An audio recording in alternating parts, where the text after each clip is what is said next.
Ticker symbol GTII pretty much faced the resistance that we were speaking of just yesterday during today's live session, right? So I want to go ahead and go over with you some of the things that are coming up in the price action, as there could be an actual reason why we faced that pullback today. Let's go ahead and get these things validated within this session now, team.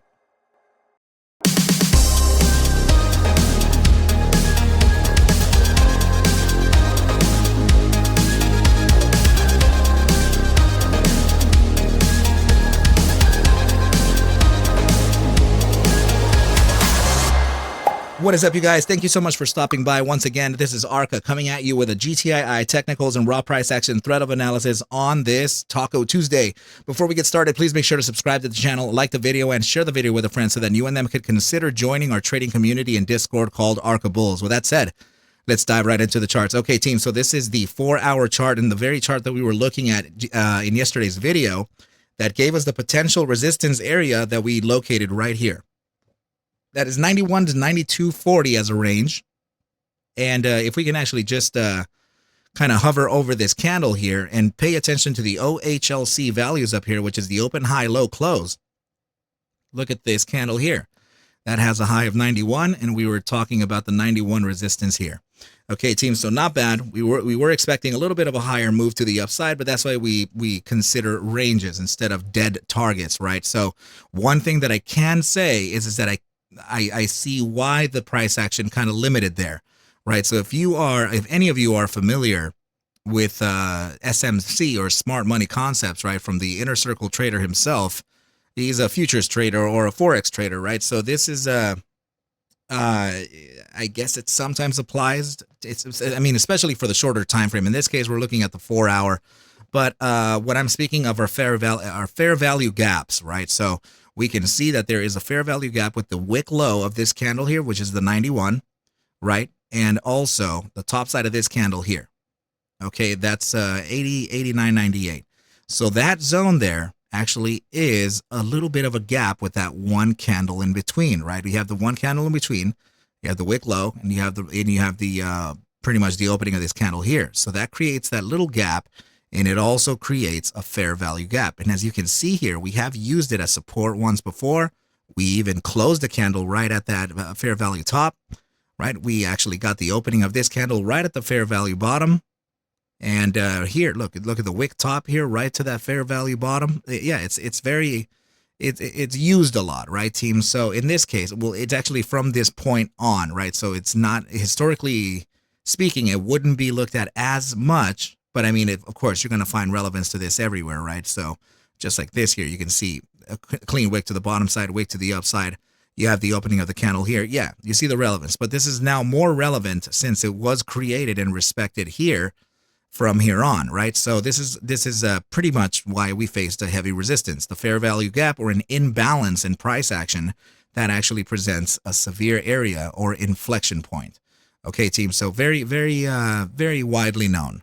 Okay, team. So one thing that we want to identify here too is that we are currently within a chop zone, right here. So this chop zone is an okay area. It's consolidation, right? We want to make sure that we can validate the current areas of support and resistance before moving on to the upside, right? So yeah, you can see price action came down to here, right? We're actually facing resistance, and we could be range trading within this range here, right? So it's only going to take a matter of time before we can actually make a breakout out of this place. But it is important for us to know the range in which we're currently in, right? Huge rejection here from that imbalance at 91.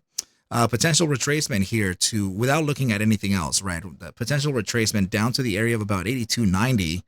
And there could be a support earlier than that, right? So in fact, we are actually about to use the SMA 10 as a potential guide towards the upside, as we actually just reacquired the outside or the top side of the SMA 10 represented by this green line. That is a 10-day simple moving average, and that is a moving average measured to be to give us an overall direction of where the price action is headed towards, right? So we use these moving averages very often for our trading biases and thesis, right? So yeah, let's go ahead and now take a look at the momentum here on the 4-hour, because as you can see here, there is a limited downside on that RSI, suggesting that we could be finding a support soon before a bounce to the upside. The MACD indicator here, moving average convergence and divergence, right? This is you're looking at a bullish cross happening right here. That would be the moving average over the MACD signal line, getting the first two green bars from the histogram with a huge decrease here in bear pressure. Okay, and as you can see here on stochastic momentum versus money flow index, so SMI versus MFI, you are looking at stochastic momentum pivoted towards the upside with the histogram giving us that money flow is in inbound dispersion of returns, right? So this is looking very good, and we actually have money flow increasing within the asset, right? So that's a good thing. All right, team, let's go ahead and move on to the next chart and see what else we have in store. Okay, so we were already headed to a perfect direction here. If it weren't for that 91-cent retracement that we faced here, there could have been a possibility here that we would have made the volatility component move upside of the 15th percentile of critical volatility, right? So why I'm saying this is actually because we identified a potential setup here, a volatility versus momentum setup. Okay, and that is actually consistent of, I'll just do it real quick, right? So for the new viewers, right? Anytime that volatility has a, let's see, actually, well, no, it would be invalidated by now because we're in critical contraction here. Okay, yeah, I mean, we still have an upside pivot on the 6-hour stochastic momentum. We're going to have to recalculate this for a contraction to expansion. My apologies if I did explain this yesterday as contraction to expansion, but this is in fact expansion to contraction. Still got an upside move from it though, and we were definitely accurate within it too. So let's go ahead and move on to the next chart here, as we're going to have to reevaluate some of the statistics here. So this is the 3-day time frame here, suggesting that we could be facing a short-term downside, and it is a pretty nice downside considering the fact that we would be touching this critical demand zone from GTII.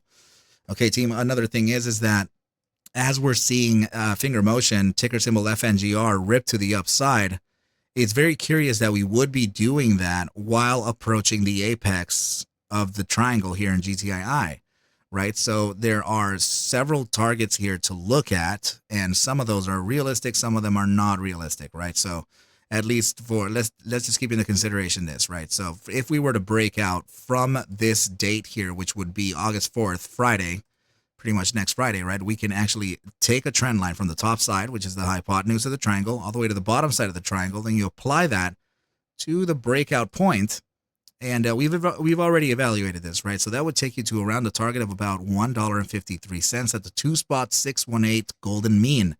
Okay, so that definitely has a lot of, it's just high relevance there, and it's a lot of confluence. Okay, so that would be incredible for us to look at, right? The next target would actually be figured from the center of the triangle to the very bottom side of the triangle. Then you apply it to that same area of breakout, right? So you can see here that it would start suggesting some pretty high targets, of which we shouldn't be speaking of just yet. Of course, GTII has the power to move well and far beyond those targets, but that's not the point. That's not the point right now. We are focusing on the immediate short term, just to try to see what the forecast can be for the next day. Okay, team. So let's move on to the next chart here and see what's going down. So this is, if you recall from the intro of the video, those are the new algorithms that we just released, right? So those are the ARCa indicators, right? So now those algos have some very interesting strengths. For example, this one here. This is the DBSI indicator, which measures statistical value here of every single, it takes a sample from every single candle printed for a range here in the shorter term time frame, or it actually takes it from whatever time frame you're in of whatever asset, and it gives you a display of relative strength, bulls versus bears, right? So you can see here on the 30-minute time frame, bulls are leading the way, 56%, with bears at 44%, and that is actually highly considerable, since we did face a pretty sharp decline here on the 30-minute. Okay, team. So yeah, it's looking still pretty strong. Definitely not looking bad whatsoever. Let's go ahead and see here if the 30-minute time frame or anything within the armor indicator is telling us that we have some type of recovery coming in soon. Okay, so yeah, and also this downside here, very curious, as it did happen alongside FNGR's decline too, upon that overreaction from the from the previous S1 that they filed, the S1 form, right? So yeah, in this case, we do have a short signal printed on the 30-minute, also on the 15-minute, and I can see, well, of course, we don't have any recovery just yet, but if you can see here on the hourly time frame, despite the fact that we got this huge decline, Armor did not print a bear signal, a short signal, right? In fact, it's still honoring the long signal that it printed back down here on Monday, July 31st. Okay, so that's looking pretty okay, team. I'm liking what I'm seeing here. It's not bad. And in fact, let's see. We got a long signal printed today with a red candle, right? So this is highly considerable, and it's still suggesting the long signal despite the fact that we got that huge drop, right? So very cool. All right, so let's go ahead and move on to the last part of the analysis here, and this is going to be the RSI. There are some things to talk about here, and they are pretty, yeah, I would say they're pretty important.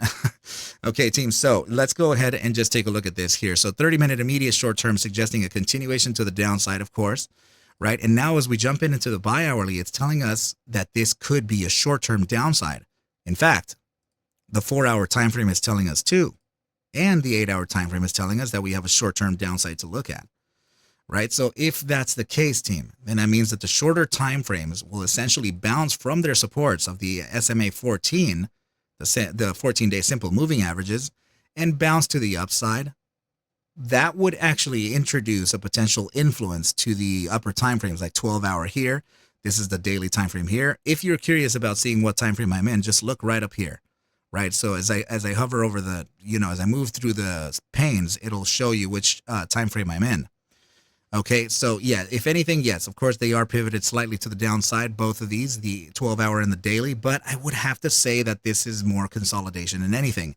Similar situation here on the 3-day and on the 5-day, okay? What I'm saying here is that pretty much the longer-term time frames are waiting for the influence from the shorter-term time frame. So as soon as the shorter term starts to validate upside signals here, they would start cascading from one into the next, right? And that would essentially get the upper time frames to suggest upside as well. Until then, we are kind of in this chop zone, and it's very familiar to you because, yeah, we spoke about the chop zone here, right? We're stuck within this. We got to see what we can do to get out, and we'll eventually figure it out, team. So for now, please, please, please, please remember to take whatever I do show and iterate within these videos as just a form of entertainment, as I cannot suggest for you to buy, sell, or hold any assets whatsoever. Okay, team, I need you to do your own due diligence and everything will be cool.